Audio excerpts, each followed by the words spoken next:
What would you do if a stranger tried to test your limits? Would you stand your ground or back down? Riverside Fitness Club in Chicago buzzed with its usual post-work energy. Machines clanged, sneakers squeaked across the rubber floors, and faint music pulsed through the gym. Amidst the crowd was Eleanor, a poised and focused woman. Her presence was understated, yet there was an undeniable confidence about her. Her workouts were efficient: deadlifts, burpees, pull-ups, executed with precision. She didn't engage in small talk, didn't linger, and kept to herself. Clad in simple black leggings and a tank top, with earbuds firmly in place, she sent a clear message. She was here for business, not chatter. As Eleanor adjusted the weights on the squat rack, a man approached her. He was in his mid-30s, broad-shouldered, and clearly no stranger to the gym, yet something about him felt off. His cocky smirk as she noticed him made her instinctively square her shoulders. "You're doing that wrong," he announced, his tone dripping with condescension. Eleanor paused, pulling out one earbud. "Sorry, what?" she asked, her voice measured. "The weights," he said, gesturing toward her setup. "You're not adjusting them properly. You could hurt yourself." Eleanor gave him a polite smile, her tone firm. "Thanks, but I've got it." But instead of leaving, the man crossed his arms and positioned himself near her, as if staking claim to the area. "I've been coming here for years," he continued. "Let me show you how it's done." "No need," Eleanor replied, replacing her earbud and turning her attention back to the barbell. His smirk evaporated, replaced by a scowl. He muttered something under his breath, inaudible, but unmistakably hostile.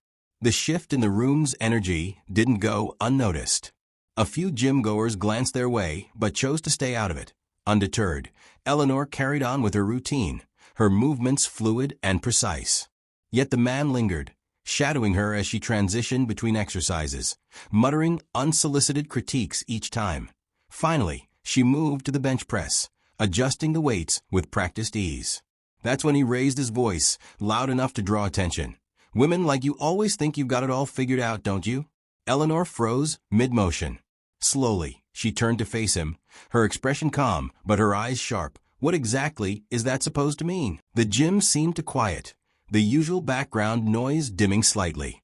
A few people nearby paused, casting cautious glances their way. The man shrugged, clearly emboldened by the attention. "I'm just saying maybe you should stick to what you're good at," he said with a smirk. Eleanor didn't bite. Instead, she gave him a long, measured look before turning back to her workout. But the tension in the room was thick now, an invisible line drawn. Everyone could feel it. The man, however, wasn't done.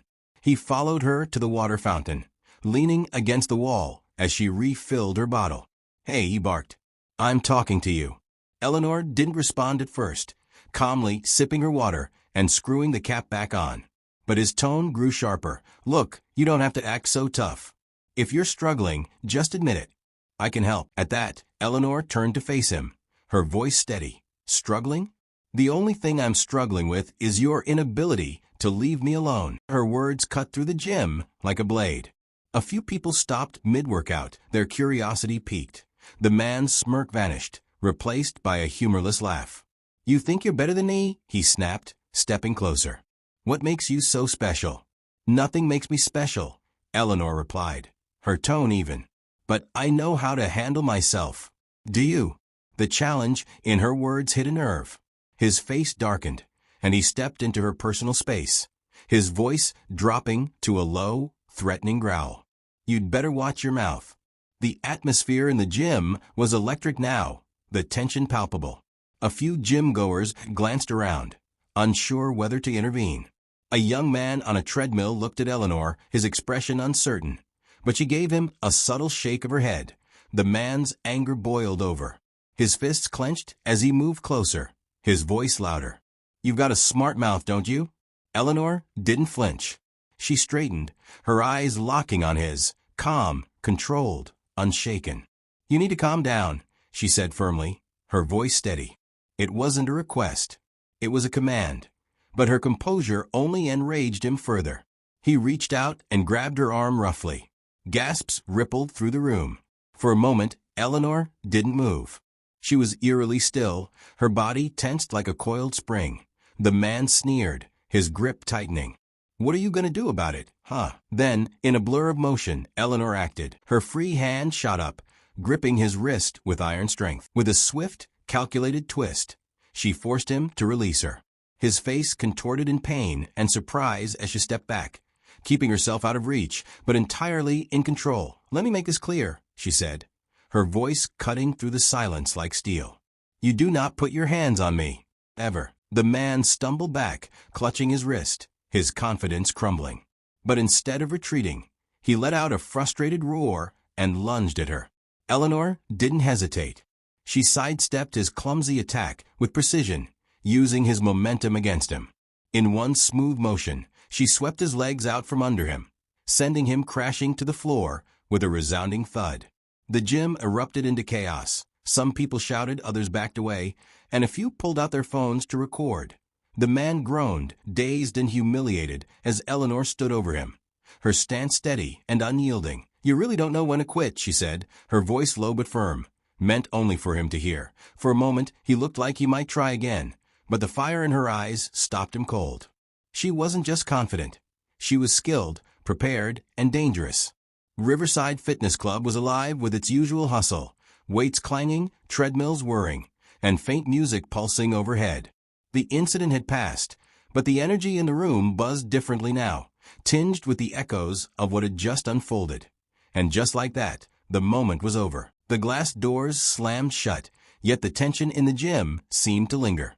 Eleanor stood still, her gaze fixed on the man who had just stormed out, his pride bruised and ego shattered. For a brief moment, there was silence, a heavy, pregnant silence. Then, a single clap echoed through the gym, followed by another. The applause spread slowly, hesitant at first, before becoming a ripple of acknowledgement. Eleanor raised her hand, an authoritative gesture that silenced the room. "It's over," she said, her voice calm but final. People began to slowly return to their routines, the whispers buzzing as they looked at her. Some were impressed, while others eyed her warily, unsure of how to react. A young man, his phone still in hand, approached her, his eyes wide with disbelief. "That was insane," he said, his voice filled with awe. "Are you, like, a pro fighter or something?" Eleanor exhaled slowly, offering the faintest of smiles. "Something like that," she replied, the words casual, as if she was brushing off the conversation. The young man was still in shock, but before he could ask anything else, a woman in her late 50s stepped forward. Her face was a mix of concern and admiration. "Are you okay?" she asked, her voice trembling slightly. That was terrifying to watch. Eleanor nodded, her expression unchanging. "I'm fine. Thank you for asking."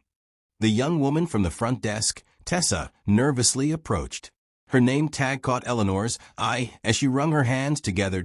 "Ma'am, I'm so sorry. I should have stepped in sooner."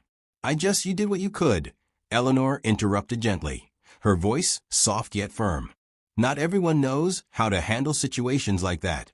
Tessa's face faltered, guilt flickering in her eyes. She was still shaken, unsure whether she had done enough. "Should we call the police? What if he comes back?" Tessa's words spilled out quickly. Eleanor considered her question, and after a long pause, she shook her head with quiet certainty. "He won't," Eleanor said, her voice steady and absolute. Her words were enough to silence any further objections. Tessa stood still, staring at Eleanor with a mix of admiration and uncertainty, but the older woman, still watching, her face thoughtful, decided it was time to let the matter go. Eleanor turned and made her way toward the locker room. She could still feel their stares on her back, the unspoken questions and all lingering in the as she entered the locker room. The noise of the gym seemed to fade away. Inside, the room was quiet.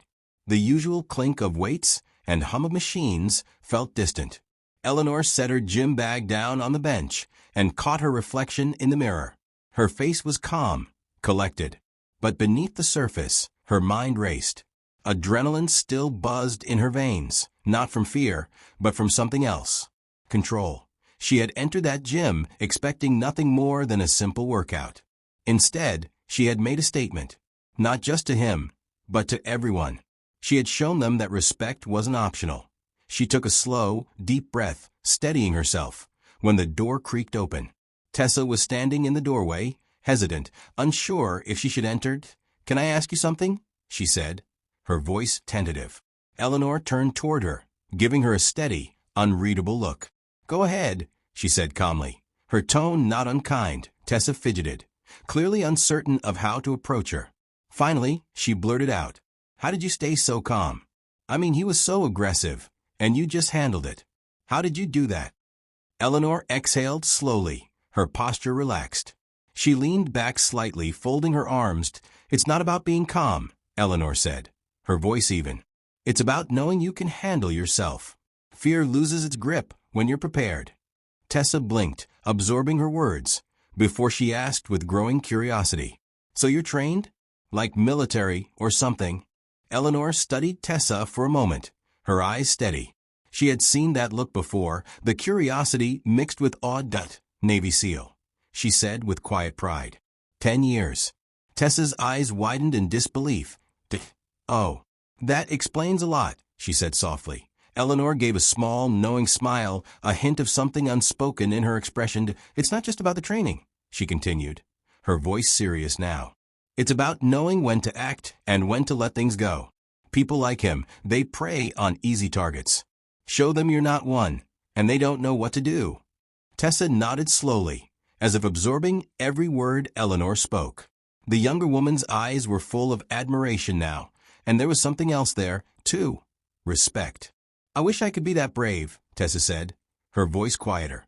Eleanor tilted her head slightly, her gaze softening. "That you can," she replied simply. "Bravery isn't about not being scared. It's about standing your ground when it matters." Before Tessa could respond, another figure appeared in the doorway. The older woman from earlier stepped forward, her face still filled with gratitude. "Sorry to interrupt," the woman said softly. I wanted to thank you." Eleanor turned toward her, the cool demeanor she always carried in place. "For what?" she asked. The woman hesitated, then sighed, her shoulders slumping slightly as if carrying an unseen weight. "For showing me that I don't have to put up with things like that. I've let people walk all over me for too long. I don't want it anymore." Eleanor studied the woman for a long moment, a quiet intensity in her gaze. She could see that the woman was finally waking up to something. "Then don't," Eleanor said, her words simple but powerful. The woman smiled, small but resolute. "Thank you," she said quietly. Eleanor nodded once, acknowledging the woman's gratitude. "We all need reminders sometimes," Eleanor added, her voice softer now. With that, Eleanor slung her bag over her shoulder and walked out into the cool night air. The sky above was dark, but the city lights glowed faintly in the distance, painting the streets in soft hues of yellow and blue. The adrenaline from the confrontation had faded, leaving behind a quiet, settled resolve. She hadn't come to the gym that night to prove anything to anyone, but she had.